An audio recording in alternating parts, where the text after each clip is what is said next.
नमस्कार श्री स्वामी समर्थ सर्वांना। महाशिवरात्रीला महादेवांची पूजा आपण घरी कशी करायची याबद्दलची माहिती आपण या व्हिडिओमध्ये बघणार आहोत। त्याचप्रमाणे रुद्र अभिषेक कसा करायचा, महाशिवरात्र कधी आहे, महाशिवरात्रीचा पूजेचा शुभ मुहूर्त काय असणार आहे, या सर्व विषयीची माहिती आपण आजच्या व्हिडिओमध्ये बघणार आहोत। घरच्या घरी तुम्ही महादेवांची पूजा कशी करू शकतात याविषयी डिटेल्स माहिती या व्हिडिओमध्ये आपण बघणार आहोत। याचबरोबर स्तोत्र, मंत्र आणि नैवेद्य काय दाखवायचे याविषयी माहिती बघणार आहोत। तुम्ही जर का माझा व्हिडिओ पहिल्यांदा बघत असाल तर व्हिडिओला लाईक करा आणि शेअर करा। चॅनलवर नवीन असेल तर चॅनलला सबस्क्राईब करून बाजूच्या बेल आयकॉनला प्रेस करा। चला तर मग व्हिडिओला सुरुवात करूया। महाशिवरात्री हा सण शिवपूजेसाठी खूप खास मानला जातो। या दिवशी शिवलिंगात शिव वास करतात असे मानले जाते। महाशिवरात्री ही देवांचे देव महादेव यांना समर्पित आहे। या दिवशी महादेवांची पूजा केली जाते, आराधना केली जाते। महाशिवरात्र हा दिवस महादेवांना समर्पित आहे आणि अशी ही महाशिवरात्र 2024 मध्ये 8 मार्च 2024 रोजी आलेली आहे। महाशिवरात्रीच्या दिवशी आपल्याला महादेवांच्या शिवलिंगाची पूजा करायची आहे। या दिवशी व्रत उपवास केला जातो। तुम्ही उपवास करा किंवा नका करू, या दिवशी आपल्या सर्वांना महादेवाची पूजा ही आवर्जून करायची आहे। तुमच्या घरामध्ये, तुमच्या देवघरामध्ये जर का महादेवाचं शिवलिंग असेल तर तुम्हाला या दिवशी सर्वात अगोदर तुमची देवपूजा करून घ्यायची आहे आणि यानंतर तुम्हाला महादेवाच्या शिवलिंगाची पूजा करायची आहे। या दिवशी आवर्जून तुम्हाला शिवलिंगाला जल अभिषेक करायचा आहे। जल अभिषेक तुम्ही करू शकतात, अभिषेक तुम्ही दुधाने करू शकतात, पंचामृताने देखील करू शकतात। यासाठी एक तामण घ्यायचं आहे, बसायला तुम्हाला आसन घ्यायचं, तुमच्या कपाळाला हळदी कुंकू लावून घ्यायचं। यानंतर महादेवाची पिंड आपल्याला तामणामध्ये थोड्याशा अक्षता ठेवून यावर ठेवायची आहे। शिवरात्र ही महादेवांना समर्पित असल्यामुळे तुम्ही दिवसभरात केव्हाही महादेवांची पूजाही करू शकतात। आता एक तामण घ्यायचं, या तामणामध्ये तुम्हाला थोड्याशा पांढऱ्या अक्षता ठेवायच्या, यावर शिवलिंग ठेवायचं। अगोदर स्वच्छ पाण्याने अभिषेक घालून घ्यायचा, यानंतर दुधाने अभिषेक घालायचा, पंचामृत असेल तर पंचामृताने अभिषेक घाला, त्यानंतर पुन्हा स्वच्छ पाण्याने अभिषेक घालून घ्यायचा आहे। महादेवाच्या शिवलिंगाला अभिषेक घालताना कच्चं दूध वापरायचं आहे। बघा, बऱ्याच जणांना हे माहिती नसतं, कच्चं दूध वापरून महादेवाच्या शिवलिंगाला अभिषेक घालायचा आहे। तापवलेलं दूध कधीही शिवलिंगाला अभिषेक घालण्यासाठी वापरायचं नाही। दूध नसेल तर साध्या पाण्याने देखील तुम्ही अभिषेक महादेवांना घालू शकतात। अभिषेक घालून झाल्यानंतर महादेवाच्या पिंडीला स्वच्छ कपड्याने पुसून घ्यायचं आहे। तुम्ही जर का एका पाटावर किंवा चौरंगावर पूजा मांडणार असाल तर एक स्वच्छ पांढरा कपडा अंथरून घ्या, त्यावर थोड्याशा अक्षता ठेवून शिवलिंग तुम्ही तिथे स्थापन करू शकतात।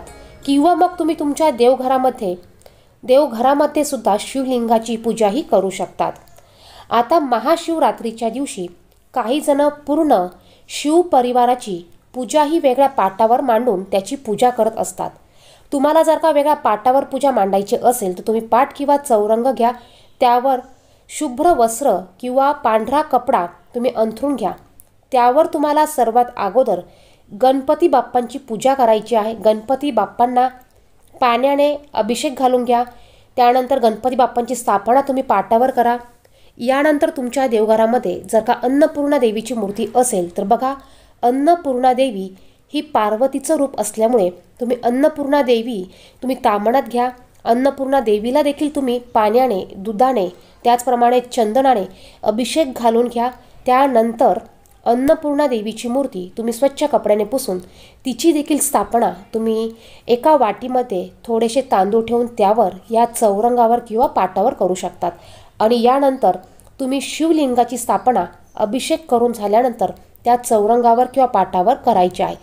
यासाठी तुम्ही जे अक्षता किंवा तांदूळ वापरणार आहात ते तांदूळ तुम्हाला हे अखंडित घ्यायचे आहे, म्हणजे तुटलेले तांदूळ वापरायचे नाही।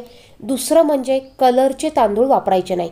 महादेवाच्या पूजेमध्ये कलरचे तांदूळ वापरत नाही. पांढरे शुभ्र तांदूळ आपल्याला या पूजेसाठी वापरायचे आहे. तर या पद्धतीने आपल्याला ही पूजा मांडून घ्यायची आहे. त्यानंतर तुम्ही शिवलिंगाला पांढरा भस्म चंदन लावून घ्यायचं. अन्नपूर्णा देवीला गणपती बाप्पांना हळदी कुंकू अर्पण करून घ्यायचं. फुले अर्पण करून घ्यायची. महादेवाच्या पिंडीला या दिवशी आवर्जून पांढरे फूल, निळं गोखरणीचं फूल असतं ते फूल तुम्ही अर्पण करू शकता. त्याचप्रमाणे धोत्र्याचं फळ, धोत्र्याचं फूल, बेलाचं पान तुम्ही अर्पण करू शकतात. यानंतर गणपती बाप्पांना हळदी कुंकू अक्षदा वाहून लाल जास्वंदाचं फूल किंवा लाल कोणतंही फूल अर्पण करा. देवीला देखील तुम्ही कोणतंही लाल फूल अर्पण करू शकतात. तर या पद्धतीने तुम्ही या दिवशी शिव परिवाराची पूजा करू शकतात. त्यानंतर तुम्हाला महादेवांना खडी साखरेचा नैवेद्य ठेवायचा आहे. आता महादेवांना तुम्ही नैवेद्य ठेवताना तुम्हाला या खडी साखरेमध्ये तुळशीपत्र अजिबात टाकायचं नाही, कारण संपूर्ण महादेवाच्या परिवाराला तुळशीपत्र हे अर्पण केलं जात नाही. त्यानंतर तुम्ही गणपती बाप्पांना गुळ खोबऱ्याचा नैवेद्य दाखवू शकतात किंवा सर्व या पूजेला तुम्ही खडी साखरेचा नैवेद्य दाखवू शकतात. यानंतर धूप दीप तुम्हाला दाखवून घ्यायचा आहे. तर या पद्धतीने तुम्ही ही पूजेची मांडणी करू शकतात. यानंतर गणपती बाप्पांची आरती, महादेवाची आरती तुम्ही करू शकतात. यानंतर तुम्ही शिवरात्रीच्या दिवशी शिवस्तुती पठण करू शकतात. शिव महिमा स्तोत्र याचं पठण करू शकतात. ओम नमः शिवाय या मंत्राचा एक माळ जप करू शकतात. याचप्रमाणे शिवलीलामृत या ग्रंथातील 11व्या अध्यायाचं तुम्ही पठण करू शकतात. आता बघा, ज्यांना रुद्र अभिषेक करायचा असेल त्यांनी कसा करायचा, तर बघा, महाशिवरात्रीच्या दिवशी आपण रुद्र अभिषेक हा आवर्जून करायचा आहे, कारण महादेवांची सर्वात आवडती सेवा म्हणजे रुद्र अभिषेक. आता हा रुद्र अभिषेक शक्यतो प्रदोष काळामध्ये म्हणजे सायंकाळी केला जातो, परंतु महाशिवरात्रीच्या दिवशी तुम्ही हा रुद्र अभिषेक दिवसभरात केव्हाही करू शकतात. फक्त 12 ते 12:30 या वेळेत तुम्हाला ही पूजा करायची नाही. रुद्र अभिषेक करण्यासाठी तुम्हाला स्तोत्र मंत्राचं पठण करायचं असतं. यासाठी तुम्ही या पद्धतीचं एक गळती पात्र हे घेऊन यायचं आहे. बघा, जर का तुम्ही हे गळती पात्र ठेवलं आणि मग रुद्र अभिषेक केला तर बघा, तुम्हाला पुस्तकातील काही स्तोत्राचं वाचन देखील करायला सोपं जातं. जर का गळती पात्र नसेल तर तुम्ही एक तांब्याभर पाणी घ्या, एक पळी घ्या, पळी नसेल तर साधा चमचा घ्या आणि ह्या चमच्याने पळीने शिवलिंगावर पाण्याने अभिषेक करत तुम्ही हा रुद्र अभिषेक करू शकतात. तुम्ही जर का हे गळती पात्र जर का घेतलं तर बघा, या पद्धतीने शिवलिंगावर सतत पाण्याची धार ही चालू राहते आणि आपल्याला बाकीच्या सेवा देखील करायला सोप्या पडतात. रुद्र अभिषेक करण्याच्या अगोदर आपल्याला दिवा हा प्रज्वलित करून घ्यायचा आहे. बसायला आसन घ्यायचं आहे. एक तामण तुम्ही घेऊ शकतात किंवा स्टीलची प्लेट घेतली तरी चालेल. आपल्याला अभिषेक करायचा असल्यामुळे खाली जी तुम्ही प्लेट घेणार आहे ती प्लेट थोडी मोठी घ्या. त्याचप्रमाणे आपल्याला या गळती पात्रामध्ये अजून पाणी टाकायला लागणार असल्यामुळे तुम्ही एक तांब्याभर पाणी किंवा कळशीभर पाणी बाजूला घेऊन ठेवायचं आहे. रुद्र अभिषेक करण्यासाठी तुम्हाला कमीत कमी 1 ते 1.5 तास हा लागतो, त्यामुळे मधी तुम्हाला उठायची गरज पडणार नाही. यासाठी सर्व वस्तू तुम्ही जवळ घेऊन ठेवायच्या आहे. रुद्र अभिषेक करण्याच्या अगोदर आपल्याला एक स्टीलची ताटली घ्यायची आहे किंवा तामण घेऊ शकतात. यामध्ये तुम्ही शिवपिंड ठेवायचे आहे. बाजूला आपल्याला सर्वात अगोदर दिवा प्रज्वलित करून घ्यायचा आहे. त्यानंतर या शिवपिंडीवर एक गळती पात्र ठेवायचं आहे. या गळती पात्र्यामध्ये आपल्याला पाणी घालायचं आहे. यातलं पाणी संपत आलं की आपल्याला दुसरं पाणी ओतायचं आहे. यामध्ये दुधाचा वापर करायचा नाही, आपल्याला पाण्यानेच अभिषेक करायचा आहे आणि हे तीर्थ आपल्याला घरात सर्वांना प्यायला द्यायचं आहे. आता यानंतर आपल्याकडं जर का हे नित्यसेवेचं पुस्तक असेल, बघा, स्वामी समर्थांच्या केंद्रात तुम्हाला हे पुस्तक मिळून जाईल. यातलं आपल्याला सर्वात अगोदर श्री स्वामी स्तवन याचं पठण 1 वेळा करायचं आहे. 1 माळ श्री स्वामी समर्थ या मंत्राचा जप करायचा आहे आणि 1 वेळा गणपती अथर्व शीर्ष तुम्हाला म्हणायचं आहे. यानंतर श्री रामरक्षा स्तोत्र यातील तुम्हाला 1 ते 9 श्लोक बोलायचे आहे. बघा, 1 पासून ते 9 पर्यंत श्लोक तुम्हाला फक्त बोलायचे आहे. यानंतर शिव महिम स्तोत्र 1 वेळा बोलायचं.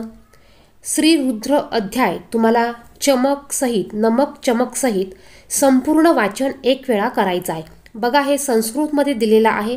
मराठीत सुद्धा दिलेलं आहे. तुम्हाला जे योग्य असेल ते तुम्ही वाचू शकतात. यानंतर शिव कवच 1 वेळा बोलायचा आहे. शिव गायत्री मंत्र 11 वेळा बोलायचा. महामृत्युंजय मंत्र 11 वेळा. महामृत्युंजय मंत्र पंचप्रणवयुक्त 11 वेळा. अमृत संजीवनी मंत्र 11 वेळा. संजीवनी मंत्र 11 वेळा आणि कालभैरव स्तोत्र 1 वेळा. आणि सर्वात शेवटी शिव अष्टोत्तर नामावली आपल्याला 1 वेळा बोलायची आहे. तर या सर्व सेवा आपल्याला रुद्र अभिषेक करताना करायच्या आहे. शिव अष्टोत्तर नामावली आपण जेव्हा म्हणणार आहोत त्यावेळेस आपल्याला गळती पात्र हे काढून घ्यायचं आहे आणि बेलाचे पान अर्पण करत आपल्याला शिव अष्टोत्तर नामावली म्हणायची आहे. तुमच्याकडे जर का बेलाचे पानं 108 असतील तर तुम्ही ते अर्पण करू शकतात. 108 पानं नसतील तर तुम्ही 1 बेलपान हे पुन्हा पुन्हा अर्पण करून तुम्ही 108 वेळा शिव अष्टोत्तर नामावली बोलू शकतात.